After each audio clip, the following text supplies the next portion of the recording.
সরকার যদি কোনো ভালো কাজ করে উদ্যোগ নেয় অবশ্যই আমাদের সমর্থন পাবেন, কিন্তু সরকার যদি জনগণের ক্ষতি করে, পরিবেশের ক্ষতি করে এবং আল্লাহর দিনেরও কোনো ব্যাপারে যদি সরকার বিপক্ষে দাঁড়িয়ে যায় আমরা সেখানে ছাড় দিয়ে কথা বলবো না। এবং ঈদের অগ্রিম শুভেচ্ছা।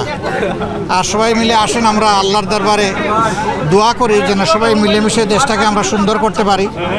এখানে সবাই অবদান রাখা দরকার।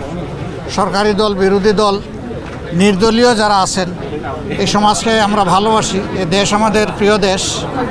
দেশ ভালো থাকলে ইনশাল্লাহ আমরা ভালো থাকব। দেশ যদি খারাপ হয় আমরাও ভালো থাকতে পারবো না। তবে দেশে কিছু বিদ্যমান সমস্যা আমরা দেখতে পাচ্ছি গত কয়েকদিন ধরে। মানুষের জীবনের নিরাপত্তা দারুণভাবে বিঘ্নিত হচ্ছে। আমরা সরকারকে দৃষ্টি আকর্ষণ করব যে এইদিকে সরকার যেন যথাযথ মনোযোগ দেন এবং বিশেষ করে সরকার দলীয় কেউ যেন এই সমস্ত অপরাধের দায়িত্ব না নিয়ে অপরাধীদের পাশে না দাঁড়ান। যদি অপরাধীদের পাশে সরকারি দলের লোকরা দাঁড়ানো শুরু করেন তাহলে এই সমাজ থেকে অপরাধ দূর করা একেবারেই অসম্ভব। তারা যদি সদিচ্ছার পরিচয় দিতে পারেন সমাজটা ভালো হবে, আমরা এটা আশা করতে পারি। আমরা দেখতে চাই যে সমাজ ভালো হবে ইনশাল্লাহ।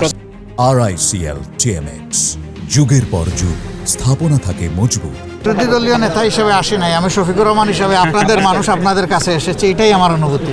আরেকটা বিষয় ছিল যে আপনি জানেন যে সামনে যে অধিবেশন বসবে, মার্চের শুরুতেই বসার কথা রয়েছে, এই ক্ষেত্রে রাষ্ট্রপতি নিয়ে নানা আলোচনা হচ্ছে এবং বিভিন্ন গণমাধ্যম আমরা দেখেছি যে তিনি থেকে যেতে পারেন তার মেয়াদ পর্যন্ত। আপনারা বিরোধী দল নেতা হিসেবে আপনারা কি অভিশংসন জানাবেন কিনা অধিবেশনে রাষ্ট্রপতি? আমরা এই ব্যাপারে এখনো দলীয় ফোরামে সেরকম কোনো বড় পরিসরে আলোচনা করি নাই। আমরা সবগুলা বিষয়ে আলাপ আলোচনা করে যেটা দেশের জন্য কল্যাণকর হবে, মঙ্গলজনক হবে, সেই সিদ্ধান্তই নেব। ওই যে বললাম অবস্থা ভালো নেই এবং এর জন্য ইতিমধ্যে সরকার দলের কিছু গুরুত্বপূর্ণ দায়িত্বশীল ব্যক্তি এমনকি মন্ত্রী পর্যায় থেকে এমন কিছু কাঁচা কথাবার্তা বলেছেন যেটা সমাজকে এখন অস্থির করে তুলছে এবং অপরাধকে উস্কে দিচ্ছে। এই সমস্ত দায়িত্বজ্ঞানহীন কাণ্ড কারখানা চলতে থাকলে এই দেশ ভালোর দিকে যাবে কীভাবে? দায়িত্ব মূলত সরকারকেই নিতে হবে। আর আমাদের অবস্থান হচ্ছে যে তাওয়ানু আলাল বিররি ওয়াত তাকওয়া ওয়ালা তাওয়ানু আলাল ইসমি ওয়াল উদওয়ান। সরকার যদি কোনো ভালো কাজ করে উদ্যোগ নেয় অবশ্যই আমাদের সমর্থন পাবেন, কিন্তু সরকার যদি জনগণের ক্ষতি করে, পরিবেশের ক্ষতি করে এবং আল্লাহর দিনেরও কোনো ব্যাপারে যদি সরকার বিপক্ষে দাঁড়িয়ে যায় আমরা সেখানে ছাড় দিয়ে কথা বলবো না। বিরোধী দল হিসেবে আপনাদের ভূমিকাটা কি থাকবে? এই তো দেখবেন ইনশাআল্লাহ, বিরোধী দল হিসাবে তো সংসদে গেলে দেখবেন।